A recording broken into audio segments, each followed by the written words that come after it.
way then, I already found him to be very modest, friendly, and thoughtful, and he was very professional in his dealings with our clients, with his peers and our superiors.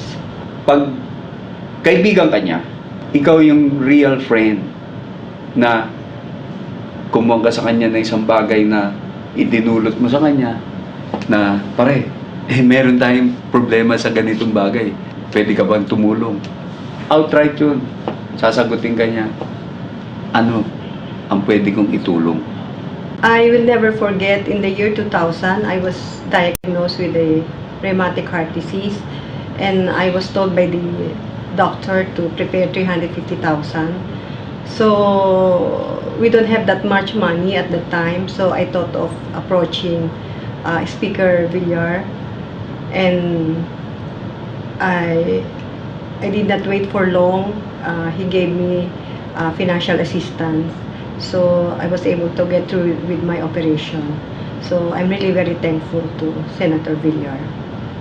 Every time na meron kaming alumni homecoming, nandun dyan, nandun dun yan, nagpupunta yan. Dahil gusto niya, magkasama-sama kami muli. Yung alumni namin, noong time na yun, before yun nangyayari sa Wawawi, nagbibigay ng papremyo house and lot, hindi. Unang-una naming binigay yan noong time na nag-alumni homecoming kami. So he was that generous already. He shares whatever blessings that he has been receiving. So yun yung isang karakter niya na hindi mo malilimutan. Laging handa sa pagkupkop ng isang particular na problema. Yung problemang yun minsan mapa-financial, mapa-pamilya, mapa-ano man, lagi siyang nakikinig. He's a good listener. And at the same time, an advisor. I always remember Cora C. Santos. He would always tease Manny to bring some cooked shrimps or sugpo. Kasi alam niya, ang nanay niya nagtitinda ng hipon sa Divisoria. So sabi niya, Manny, dala ka naman ng hipon para meron tayong lunch. One day, he surprised us and he really brought some cooked shrimps. Si Paring Manny, sa totoo lang, hindi mo mayayaya yan na kung saan pupunta. Dahil lagi niyang iniisip yung papalitan niya ang nanay sa Divisoria. Manny and myself were both members of a basketball team, and Manny was our center at that time.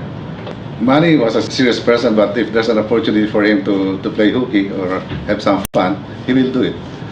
Nung PDCP days namin, we would go home together riding a bus kasi nabota siya, ako Project 6. Sometimes we had to wait until the congestion in the buses eases. So, yung mga magkakabarkada, kasama kami ni Manny, pupunta kami sa Kowloon, yung take-out ng Kowloon. Palagi yun, kumakain kami, yung favorite namin doon, yung Jumbo Pao. Almost twice a week pupunta kami doon. Tapos, nagkahamunan kami. Sabi namin, Manny, pagka nakakain ka ng 4 na Jumbo Pao, naubos mo, libre na yon, kami magbabayad. Tapos, isa pa doon, isang glass lang ng Coke ang pantulak mo. So, sige, sabi ni Manny, sino ba ayaw makakain ng libre? So, kumain si Manny. Oh, di ba? Sabi niya nung unang Jumbo Pao, ang sarap, sabi niya. Gusto ko to, sabi niya, libre. Sabi niya, kayo magbabayad nito ha. Okay, kain siya. Pangalawa, sabi niya, wow, sabi niya, ang sarap, libre. Nung pangatlo, nagsusuka si Manny, tawa kami ng tawa. Suka lang, suka. Oh, ayan.